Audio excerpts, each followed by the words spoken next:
जय श्री श्याम भक्तों, स्वागत है आपका आपके इस चैनल में जिसका नाम है भाव आपकी स्टोरी मेरी। श्याम भक्तों, आज हम आपको बताएंगे वट सावित्री व्रत पे आपको क्या क्या भगवान को अर्पित करना चाहिए और इसके बाद हम सुनाएंगे आपको वट सावित्री व्रत की कथा। तो प्लीज़ वीडियो को अंत तक जरूर देखिएगा, स्किप बिल्कुल मत कीजिएगा क्योंकि आधा अधूरा ज्ञान किसी काम का नहीं होता भक्तों।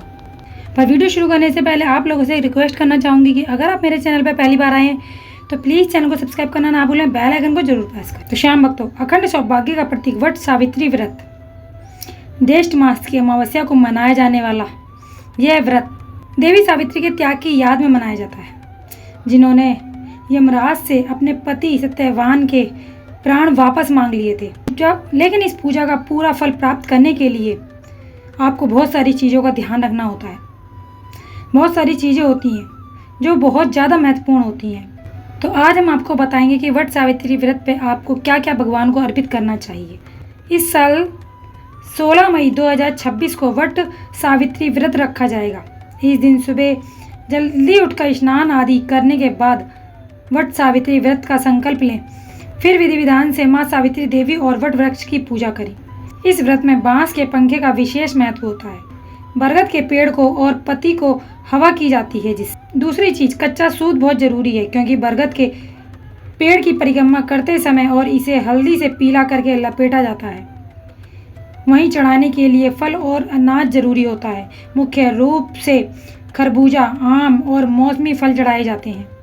साथ ही देसी काले चने भी भिगो के चढ़ाए जाते हैं वट वृक्ष को। इसके अलावा शुद्ध देसी घी से बनी पूरी, गुड़ के गुलगुले भी चढ़ाए जाते हैं। इसे बरगद के पेड़ के पास बांस के पंखे के ऊपर रखकर चढ़ाया जाता है। इसके अलावा सुहाग का सामान भी चढ़ाया जाता है, जिसमें लाल चुंदरी, सिंदूर, बिंदी, चूड़ियाँ, मेहंदी, काजल और बिछिया सभी चीज़ें आती हैं। इसके अलावा तांबे या पीतल के लोटे से शुद्ध जल बरगद के पेड़ में चढ़ाया जाता है। उसके बाद बरगद को धूप दीप दिखाया जाता है। अगरबत्ती, धूप, अक्षत और रोली भी चढ़ाई जाती है। श्याम भक्तों, बरगद के पेड़ में ब्रह्मा, विष्णु, महेश तीनों देवों का वास होता है। उसकी लटकती जटाएं सावित्री के संकल्प का प्रतीक होती हैं। पूजा के दौरान महिलाएं बरगद के तने पर 7, 12 या 108 बार सूत लपेटकर परिक्रमा करती हैं, जो उनके अटूट रिश्ते को दर्शाता है। वह पूजा के बाद सावित्री और सत्यवान की कथा सुनाई जाती है और अंत में चने को निगला जाता है। कई जगहों पर पूजा की सारी सामग्री बांस की 2 टोकरियों में रख दी जाती है, एक सावित्री सत्यवान के लिए और दूसरी दान के लिए।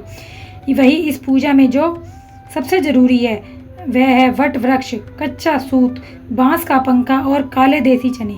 इसके बिना यह पूजा नहीं हो सकती है। तो श्याम भक्तों, देखा हमने आपको बता दिया कि वट वृक्ष में कौन कौन सी चीज़ें बहुत ज़्यादा जरूरी होती हैं। अब हम आपको सुनाने जा रहे हैं वट सावित्री व्रत की कथा। आप सभी को वट सावित्री व्रत की बहुत बहुत शुभकामनाएं। वट सावित्री व्रत पति की दीर्घायु, अखंड सौभाग्य और सुखी वैवाहिक जीवन के लिए रखा जाता है। तो अब हम आपको सुनाते हैं वट सावित्री व्रत की कथा। ये कथा एक समय महादेव जी ने देवी पार्वती को सुनाई थी। कथा के अनुसार मध्य प्रदेश के राजा अशुपति ने पत्नी सहित संतान के लिए सावित्री देवी का विधि पूर्वक व्रत और पूजन करके पुत्री होने का वर प्रदान किया। सर्वगुण संपन्न देवी सावित्री ने पुत्री के रूप में अशुपति के घर कन्या के रूप में जन्म लिया। कन्या के युवा होने पर अशुपति ने अपने मंत्री के साथ सावित्री को अपना पति चुनने के लिए भेज दिया। सावित्री अपने मन के अनुकूल वर का चयन करके जब वापस लौटी तो उसी दिन देव ऋषि नारद उनके यहाँ पधारे। नारद जी के पूछने पर सावित्री ने कहा, महाराज दुमत सेन के पुत्र सत्यवान की कीर्ति सुनकर मैंने उन्हें अपने पति रूप में वरण किया है। नारद जी ने सत्यवान और सावित्री के ग्रहों की गणना करके अशुपति को बधाई दी और सत्यवान के गुणों की प्रशंसा की। साथ ही यह भी बताया कि सावित्री के 12 वर्ष की आयु होने पर सत्यवान की मृत्यु हो जाएगी। नारद जी की बात सुनकर राजा अशुपति का चेहरा मुरझा गया। उन्होंने यह बात जानकर बड़ा दुख पहुंचा। तब उन्होंने अपनी पुत्री सावित्री से किसी अन्य को अपना पति चुनने की सलाह दी, किंतु सावित्री ने उत्तर दिया कि पिताजी, आर्य कन्या होने के नाते जब मैं सत्यवान का वरण कर चुकी हूँ तो अब वह चाहे अल्पायु हो या दीर्घायु, मैं किसी अन्य को अपने हृदय में स्थान नहीं दूंगी। देवी सावित्री ने नारद जी से सत्यवान की मृत्यु का समय ज्ञात किया। कुछ समय के बाद सत्यवान और सावित्री का विवाह हो गया। अब सावित्री अपने सास ससुर और पति के साथ जंगल में रहने लगी। नारद जी द्वारा बताए हुए दिन के 3 दिन पहले ही सावित्री ने उपवास शुरू कर दिया। नारद जी द्वारा निश्चित तिथि को जब सत्यवान लकड़ी काटने के लिए वन को चले तो सास ससुर से आज्ञा लेकर सावित्री भी सत्यवान के साथ साथ चल पड़ी। सत्यवान वन में पहुंचकर लकड़ी काटने के लिए वृक्ष पर चढ़े। वृक्ष पर चढ़ने के बाद उनके सिर में भयंकर पीड़ा होने लगी। सत्यवान पेड़ से किसी तरह नीचे उतरे। सावित्री ने उन्हें वट के पेड़ के नीचे लिटाकर उनका सिर अपनी गोद में रख लिया। सावित्री समझ गई कि अब उनके पति की मृत्यु का समय नजदीक आ पहुंचा है, किंतु वे बिल्कुल भी विचलित नहीं हुई। देखते ही देखते यमराज जी ने ब्रह्मा जी से विधान के रूपरेखा को सावित्री के सामने स्पष्ट किया और सत्यवान के प्राणों को लेकर चल पड़े। सावित्री सत्यवान को वटवृक्ष के नीचे लिटाकर यमराज के पीछे पीछे चल पड़ी। पीछे जाती हुई सावित्री को यमराज ने वापस लौट जाने का आदेश दिया, किंतु देवी सावित्री ने विनम्रता पूर्वक कहा कि महाराज, जहाँ पति जाते हैं वहीं तो पत्नी भी जानी चाहिए। यही पत्नी का धर्म है और मर्यादा भी। ऐसा कहकर सावित्री यमराज के पीछे चलने लगी।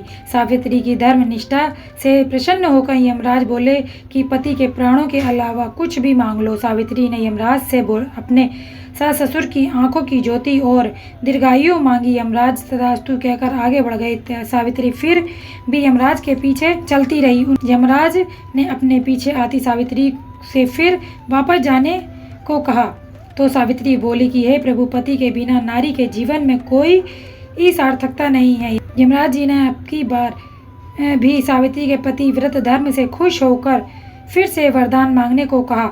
इस बार उन्होंने अपने ससुर का खोया हुआ राज्य वापस दिलाने की प्रार्थना की। तब तथास्तु कहकर यमराज भी आगे चल पड़े। सावित्री अब भी यमराज के पीछे पीछे चलती रही। इस बार सावित्री ने यमराज जी से 100 पुत्रों की मां बनने का वरदान मांगा। पहले की तरह तथास्तु कहकर जैसे ही यमराज जी आगे बढ़े, सावित्री हाथ जोड़कर खड़ी हो गई और कहने लगी, प्रभु, अभी अभी आपने मुझे 100 पुत्रों की मां होने का आशीर्वाद दिया है, किंतु पति के बिना मैं मां किस प्रकार बन सकूंगी।